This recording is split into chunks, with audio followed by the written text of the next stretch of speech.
নারী অপরাধীর ছবি একটি আবরণ দিয়ে ডেকে দেওয়া হয়। আসলে এর মধ্য দিয়ে নারীর অপরাধকে ডেকে দেওয়া হচ্ছে।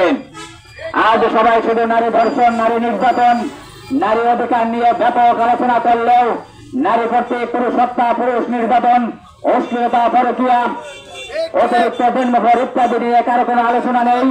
আর এ নিয়ে আলোচনা হলে সব দোষ পুরুষের উপর চাপানো সম্ভব হবে না। জেনেই কথায় কথায় মানবতার ভুলে হারানো মানবাধিকার সংস্থাগুলো ও এক পক্ষের প্রতি দরদ দেখানো এক চোখা মানুষগুলো নীরব।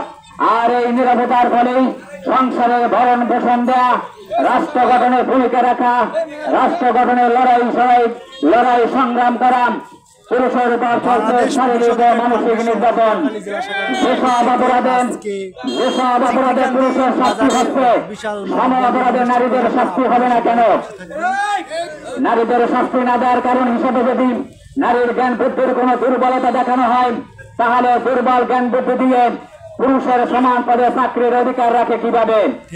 আর যদি পুরুষের সমান পদে চাকরির অধিকার রাখেন, তাহলে সম অপরাধে সম শাস্তি না দেওয়া, পুরুষের উপর অত্যাচার, বৈষম্য, এর ফলে নারী অপরাধ আকার ছোঁয়া। আর যদি বলা হয় পুরুষের শারীরিক শক্তি বেশি, নারীর শক্তি কম, তাই পুরুষ আবার নির্যাতন হয় কেমনে? তাহলে বলবো নির্যাতন করতেন সমশক্তির প্রয়োজন পড়ে না, বরং শারীরিক ভাবে দুর্বল হয়েও নারীরা পুরুষের উপর যে অত্যাচার নির্যাতন চালাচ্ছেন, তাতে সবল এবং দুর্বলের হিসাবকে তারা বেমানান করে দিয়েছেন। আমরা দেখেছি ঘুমন্ত অবস্থায় স্বামীর গায়ে গরম পানি ঢেলে দেওয়া হচ্ছে, ঘুমন্ত অবস্থায় হত্যা করা হচ্ছে, ঘুমের ওষুধ খাইয়ে অচেতন করে হত্যা করা হচ্ছে, খাবারের সাথে বিষ মিশিয়ে হত্যা করা হচ্ছে। আইনকে হাতিয়ার হিসেবে ব্যবহার করেন পুরুষকে শারীরিকভাবে এবং মানসিকভাবে নির্যাতন করা হচ্ছে, অর্থনৈতিকভাবে পুরুষকে দুর্বল করে দেওয়া হচ্ছে। এরপর বলা হচ্ছে আমার স্বামী আমাকে নির্যাতন করত, বলা হচ্ছে স্বামী পরকীয়া করত। স্বামী যদি পরকীয়া করেন, পরকীয়াতে পুরুষের জেল জরিমানার বিধান রয়েছে, অন্যদিকে পরকীয়া নারী শাস্তির কোন বিধান রাখা হয়নি।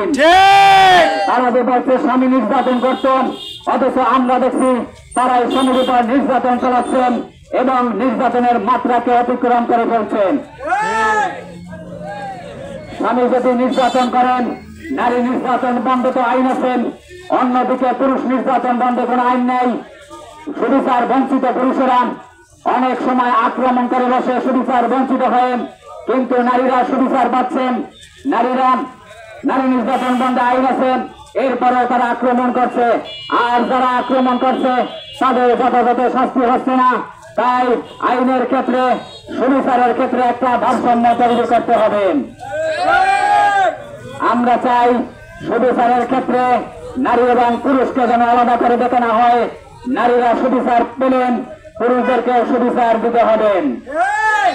প্রিয় ভাইরা, যে পুরুষের রক্ত শক্তির উপর ভিত্তি করেন নতুন বাংলাদেশের জন্ম হয়েছে, যে পুরুষের ত্যাগের বিনিময়ে বৈষম্য বিরোধী আন্দোলন ফাঁসিবাদ তাড়াতে পেরেছেন, সেই পুরুষরা বৈষম্যের শিকার হবে না। সেই পুরুষদের বিরুদ্ধে মিথ্যা মামলা, নারী নির্যাতনের মিথ্যা মামলা, যৌতুকের মিথ্যা মামলা, ইফটিজিং এর মিথ্যা মামলা হবে না। তার নিশ্চয়তা কোথায়? আর যদি নিশ্চয়তা না থাকেন, তাহলে বৈষম্য বিরোধী আন্দোলন করেন। এদেশের পুরুষের কি লাভ হলো? বরং নতুন সরকার নারীদের জন্য বস্তায় বস্তায় আইন থাকার পরেও একতরফা নারী বান্ধব আইন তৈরি করেন, নতুন করে নারী কমিশন গঠন করেন এবং চাকরির বয়স 35-37 সুপারিশের মধ্যে দিয়ে বৈষম্যের আরো বিস্তার ঘটিয়েছে। আমরা দেখেছি সাইদুল নামের এক যুবক, ওনার বাড়ি 10 মিনায়, উনি থাকতেন ঢাকায়।